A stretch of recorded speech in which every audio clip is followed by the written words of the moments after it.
Hola a todos, bienvenidos a este espacio en el que estamos recordando día tras día las 7 palabras que el Señor Jesús dijo en aquella tremenda y cruel muerte en la cruz del Calvario. La primera palabra fue la palabra del perdón. Padre, perdónalos porque no saben lo que hacen. Lucas 23:34. La segunda palabra fue la palabra de la gracia. De cierto te digo, que hoy estarás conmigo en el paraíso. La tercera palabra fue la palabra de la ternura. Mujer, he ahí tu hijo, y al discípulo le dijo, he ahí tu madre. La cuarta palabra es lo que vamos a llamar la palabra de la sustitución. Marcos capítulo 15, verso 34 dice, Dios mío, ¿por qué me has abandonado? Déjeme decirle que esta es la más difícil de comprender de todas las declaraciones en la agonía de Jesús. Dios mío, ¿por qué me has abandonado? Ninguna declaración de Jesús durante su ministerio es más misteriosa que esta. El problema no son las palabras en arameo, en griego, en inglés o en español. Digamos que la letra se entiende, pero ¿qué quiere decir? ¿Qué significado tienen? Se cuenta que hace muchos años el gran Martín Lutero estudiaba este texto de Marcos 15:34, estaba estudiándolo y durante horas leyó, se sentó, miró el texto, no decía nada, no escribía nada, solo estaba pensando en silencio estas palabras de Jesús. Y de repente se pone de pie y dice, Dios abandonado por Dios. ¿Cómo puede ser? Déjeme decirle que es la misma pregunta que nos hacemos. ¿Cómo puede ser? ¿Cómo puede Dios, porque Cristo es Dios, ser abandonado por Dios mismo? ¿Cómo puede el Padre abandonar a su propio Hijo? Hay personas quienes han sugerido que esta expresión de Jesús es un grito de desilusión, porque Dios se lo abandonó. Otros piensan que esto es una prueba de que Jesús falló en su misión. Para quienes piensan así, estas palabras significan algo así como, bueno, Dios, tú me abandonaste, todo está perdido, mi misión fracasó. Vine a ser el Mesías, pero no funcionó. Dios abandonado por Dios. ¿Qué significa? Déjeme tratar de dar la siguiente explicación. Y para entender esto, primero que nada, debemos recordar que Dios, escuche bien, que Dios, el Padre, y Dios el Hijo nunca son inseparables. El Padre y el Hijo desde la eternidad siempre han tenido compañerismo juntos. Génesis 1:1 comienza diciendo, en el principio creó Dios los cielos y la tierra. Pero el Evangelio de Juan en su capítulo 1 dice, en el principio era el verbo, y el verbo era con Dios, y el verbo era Dios. Y amplía esta verdad diciendo, este era en el principio con Dios, y todas las cosas por él fueron hechas, y sin nada de lo que ha sido hecho fue hecho. El Hijo y el Padre siempre estuvieron juntos, aún desde que la creación misma existiera, desde la eternidad, han estado juntos. El Señor Jesús lo dijo en el Evangelio de Juan, yo y el Padre uno somos. ¿Quieres llegar al Padre? Yo soy el camino y la verdad y la vida. El que me conoce a mí, conoce al Padre. El Padre y el Hijo son inseparables. Desde esa perspectiva, ¿cómo es posible que el Padre abandone a su Hijo? Bueno, no es posible. Más bien entonces, tenemos que repensar qué significa eso de Dios mío, ¿por qué me has abandonado? ¿Qué es? Escuche esto. El Evangelio de Mateo, perdón, capítulo 27, verso 45 dice: Y desde la hora sexta hubo tinieblas sobre toda la tierra hasta la hora novena.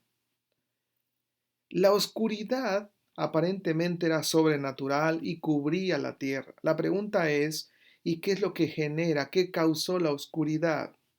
Además, era una oscuridad en el mediodía. Y algunos han tratado de decir que fue un eclipse lunar o algo parecido, un fenómeno natural. Pero déjeme decirle que en la Biblia la oscuridad simboliza el pecado del ser humano. Proverbios capítulo 4, verso 19 dice: El camino de los impíos es como la oscuridad, no saben en qué tropiezan. Juan 3:19 dice: Y esta es la condenación, que la luz vino al mundo, y los hombres amaron más las tinieblas que la luz, porque sus obras eran malas. De hecho, los evangelios dicen que Jesús es la luz del mundo y Él ha venido a separar la oscuridad. En otras palabras, lo que estoy diciendo es: Dios mío, ¿por qué me has abandonado? Lo que estamos escuchando no es el abandono de Dios, no es la separación de Dios sobre Jesús, sino que es el momento del juicio de Dios que no está recayendo sobre los pecadores, sino sobre la persona de Jesús. Jesús está llorando porque está siendo aplastado por la ira de Dios. De esa manera Jesús se convirtió en pecado por nosotros, tomó mi lugar, es lo que llamamos mi sustituto. Esto es lo que dice el apóstol Pablo en la segunda carta a los Corintios, capítulo 5, verso 21.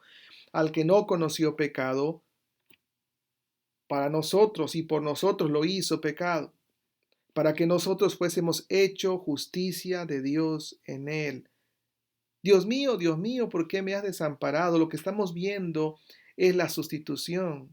Es que Jesús está tomando el lugar mío, mi pecado, está cargando sobre sí el pecado de la humanidad, los pecados pasados, presentes y futuros, y la ira de Dios está cayendo sobre él.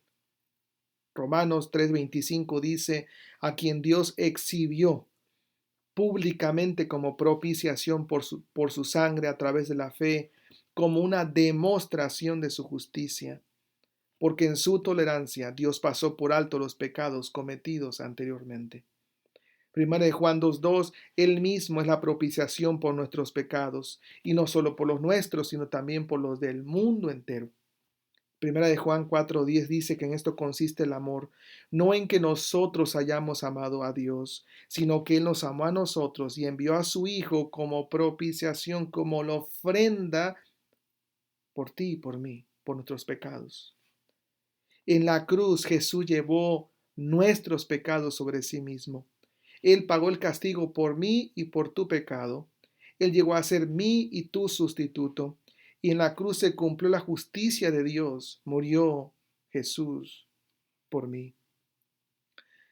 Déjame recordarte que cuando se trata de la cruz, usted y yo no somos inocentes.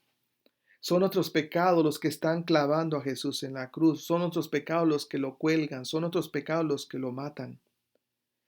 Solo Jesús podía tomar nuestro lugar y recibir en lugar nuestro lo que merecemos. Solo Jesús podía hacer eso. Piénselo. El día que Jesús está en la cruz del Calvario, toda la iniquidad, toda la maldad, todo el odio, todo el crimen pasado, presente y futuro de la humanidad fue impuesto sobre Jesús. Murió por mí. Todos mis pecados fueron colocados sobre él y por esa razón él sintió un abandono de parte de Dios. No porque Dios se separara de él, sino porque Dios no tiene parte en eso. Era necesario que la ira de Dios cayera sobre Jesús por nuestra maldad y exclusivamente el único que podía hacer eso era Jesús. Nadie podía salvarse a sí mismo. Jesús lo hizo posible porque murió por ti, por mí. Es gracias a ese maravilloso sacrificio que ahora tú y yo, como dice Hebreos 4:16, podemos acercarnos de manera confiada al trono de su gracia y alcanzar misericordia y alcanzar gracia para el oportuno socorro que necesitamos. No solamente en la muerte de Jesús encontramos el perdón de Dios. No solo nos da su gracia, no solo nos hace parte de su familia, sino que eso es posible porque murió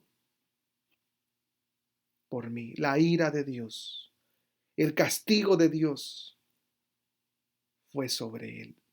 Gracias, Jesús. Señor, no podemos comprender la totalidad, Señor, de tus misterios, pero te damos gracias. Porque allí en la cruz del Calvario, solo y solo tú, diste tu vida por mí. Fue, Señor, allí donde la justicia de Dios se aplicó sobre ti en lugar mío. Tú sustituiste, Señor, mi vida en ese lugar. Y es ahora por esa maravilla que hiciste en la cruz que yo puedo tener una relación con Dios. Es porque moriste por mí que puedo ser perdonado, que puedo tener la gracia de Dios, que soy parte de la familia de Dios, porque moriste por mí. Gracias, Señor. La gloria es tuya. Te lo agradezco y te lo voy a agradecer todos los días. En el nombre de Jesús. Amén.